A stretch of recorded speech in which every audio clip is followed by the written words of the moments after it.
என் பேர் மகேஸ்வரி. எங்க அம்மா பேர் மாரியம்மன். எங்க அப்பா காளிமுத்து. அவங்களுக்கு எங்க அம்மாவுக்கு வந்து சுகர் ப்ரெஷர் ஏற்கனவே இருக்கு. இப்போ 6 மாசம் மாத்திரை சாப்பிட்டுட்டு இருக்காங்க. அந்த சுகர்னால கண் பார்வை கொஞ்சம் கம்மியாயிருக்கு. அதனால அவங்க கண்ணுக்கு டெஸ்ட் பண்ண சொன்னாங்க. பண்ணதுல அவங்களுக்கு கண் ஆப்ரேஷன் பண்ணணுமான்னாங்க. சரின்னு சொல்லி செவ்வாய்க்கிழமை காலையில ஆப்ரேஷன் ஒரு கண்ணுக்கு பண்ணிட்டாங்க.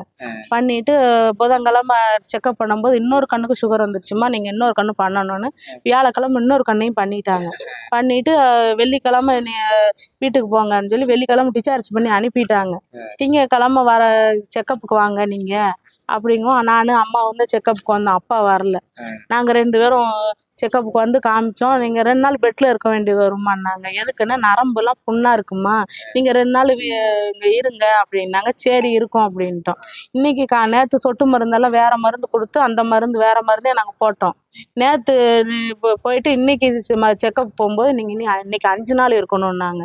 எதுக்குன்னா அந்த நரம்புல வழியாக மருந்து ஏற்றணும், நீங்கள் 5 நாள் இருங்க அப்படின்னாங்க. சரி மேடம் நாங்கள் 5 நாள் இருக்கோன்னு தான் சொன்னோம். இப்போ 3 மணிக்கு வந்து நீங்கள் இங்கே பார்க்க முடியாது, நீங்கள் திருநெல்வேலி இருக்க அரவிந்துக்கு போங்க, எல்லா செலவும் நாங்கள் பார்த்து திருநெல்வேலி அரவிந்துக்கு அனுப்பி விடுறோம் அப்படின்னு சொன்னாங்க.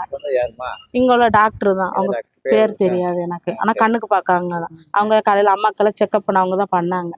நாங்கள் திருநெல்வேலிக்கு நாங்கள் திடீர்னு திருநெல்வேலி கிளம்பி நாங்கள் என்ன செய்யணும், நீங்கள் சீக்கிரம் போனீங்கன்னா அம்மாவுக்கு எவ்வளோ சீக்கிரம் போகிறீங்களோ அவ்வளோ சீக்கிரம் உங்களுக்கு நல்லது. நாங்கள் கூட வண்டி ரெடி பண்ணுறோம். நாங்கள் வண்டியில் ஆதார் கார்டு கேட்டாங்க. என்கிட்ட ஆதார் கார்டு இல்லை, வீட்டில் இருக்குன்னு. நாங்கள் வண்டி ரெடி பண்ணுறோம், அந்த வண்டியிலே போய் நீங்கள் ஆதார் கார்டு எடுத்துகிட்டு அந்த வண்டியில் அப்படியும் திருநெல்வேலி அங்கே போயிருங்கன்னாங்க. அப்பா இல்லை, நானும் இல்லை, நாங்கள் 2 பேரும் லேடிஸ் தான். அம்மாவுக்கு இப்போ கண் பார்வை 8 நாள் ஆச்சு, இன்னும் கண்ணு தெரியல. சும்மா அப்படியே தடவிக்கிட்டே இருக்காங்க. சாப்பிட்றது கூட கஷ்டமாக இருக்குது அம்மாவுக்கு. பாத்ரூம் போனாலும் நான் தான் கூட்டு போகணும். நைட்டு தூங்க மாட்டேங்காங்க. பார்வை இல்லாமல் இருக்க மாட்டேன்னு சொல்லி அழுதுகிட்டு இருக்காங்க. இப்போ எங்கள் அம்மாவுக்கு பார்வை வேணும். நாங்கள் என்ன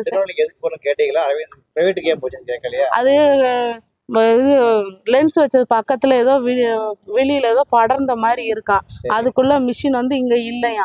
ஊசி போடணுன்னு அவங்க அம்மாவுக்கு எங்கே வச்சு நீங்கள் பார்த்தீங்கன்னா இனி 1 மாதம் ஆகும் பார்வை வர. 2 கண்ணு ஆப்ரேஷன் பண்ணதுனால நீங்கள் அரவிந்துக்கு போனீங்கன்னா உடனே பார்வை வந்துடும், நீங்கள் அங்கே போய் பண்ணுங்க. ஆனால் என்கிட்ட பைசா இல்லைன்னு, நீங்கள் எல்லாமே நாங்கள் பார்த்துக்குறோம், உங்களுக்கு சாப்பாடு செலவு மட்டும் பாருங்கள், மிச்ச செலவெல்லாம் உங்களுக்கு ஆப்ரேஷன் பண்ண டாக்டரே பார்த்துருவாங்க அப்படின்னு சொல்லி சொன்னாங்க. நாங்கள் இன்னைக்கு எங்களால் போக முடியாது அப்படின்னா, நீங்கள் எவ்வளோ சீக்கிரம் கிளம்புறீங்களோ அவ்வளோ சீக்கிரம் உங்களுக்கு நல்லது அப்படின்னு சொன்னாங்க. நான் அப்பா எல்லாம் வரவும் நாங்கள் நாளைக்கு காலையில் போகிறேன்னு. காலையில் நீங்கள் ஆதார் கார்டு எல்லாம் எடுத்து வைங்க, காலையில் வந்தோன்னே உங்களை அனுப்பி விட்றேன்னு சொல்லிட்டு போயிட்டாங்க. இப்போ வரைக்கும் எங்கள் அம்மாவுக்கு பார்வை இப்படி இருக்குமா நான் சொன்னேன்னா அழுகுன்னு சொல்லி அம்மாட்ட நாங்கள் எதுவுமே சொல்லலை. நான் பார்வை இல்லைன்னா நான் இருக்க மாட்டேன் அப்படின்னு சொல்லிட்டு இருக்காங்க. எங்கள் அம்மா பார்வைக்கு அவங்க தான் பொறுப்பு, அவங்க தான் ஏதாவது பண்ணணும். பெட்டெல்லாம் கொடுத்துருக்காங்க, எல்லாம் செஞ்சுருக்காங்க. நான் பார்வை 8 நாள் ஆகி இன்னும் வரல. ஆப்ரேஷன் பண்ணும்போது எப்படி இருந்தது இப்போ வரைக்கும் அப்படித்தான் இருக்குது. சொட்டு மருந்து ஊற்றிக்கிட்டு இருக்கோம், அவங்களும் இன்ஜெக்ஷன் போட்டுட்ருக்காங்க. நேற்று வந்ததுலேருந்து ட்ரிப்ஸ் அந்த பாட்டில் ஏற்றி 4 பாட்டில் ஏற்றி அப்படியே தான் இருக்குது. கொஞ்சம் கூட இது மாறவே இல்லை, அப்படியே இருக்குது எங்கள் அம்மாவுக்கு. வெள்ளிக்கிழமை டிஸ்சார்ஜ் பண்ணிட்டாங்க. நான் சிவகாசியிலேருந்து வந்ததுனால லேட் ஆயிடுச்சு. எனக்காண்டி உட்காந்து இருந்தாங்க வெளியே அங்கனக்குள்ள பிள்ளையார் கோயில்கிட்ட அந்த டஸ்ட்டில் உட்காந்துருந்தாங்க. எதுக்கு இப்படி உட்காந்துருக்கீங்க அப்படின்னு. 8 மணி 8:30 டிஸ்சார்ஜ் பண்ணிட்டாங்க. வாப்பா நான் அம்மாவுக்கு முடியலை, நடக்க முடியல, எங்கள் அம்மாவுக்கு ஒரு மாதிரி படபடன்னு வருது அப்படிங்கவும் நானும் அம்மாவும் அவனுக்குள்ளே வெளியே நான் அப்பா 3 பேர் உட்காந்துருந்தோம் வெளியே. நாங்கள் என்ன செய்யணும்னு தெரியல. எங்கள் அம்மா பார்வைக்கு பொறுப்பு அவங்க தான் ஏதாவது பண்ணணும். எங்கள் அம்மா பார்வைக்கு அவங்க தான் பொறுப்பு. இப்போ 8 நாள் ஆகியும் அம்மாவால் எழுந்திரிச்சு உட்காந்தானே சாப்பாடு கூட நான் தான் எல்லாம் கொடுக்க வேண்டியதாக இருக்குது. அவங்க அந்த நிலமையில இருக்காங்க. நாங்கள் என்ன செய்யணும் எங்களுக்கும் புரியலை. அப்பாவும் வயசானவர், நானும் முடியாது. அம்மாவும் அதுக்கு மேலே அப்படி இருக்கு. அம்மா சுகர் பிரச்சனை ரொம்ப இதாக போயிருக்கு. நாங்கள் என்ன செய்யணும் எங்களுக்கும் தெரியல. ஏதாவது எங்களுக்கு வழிகாட்டுங்க. என் பேர் மகேஸ்வரி.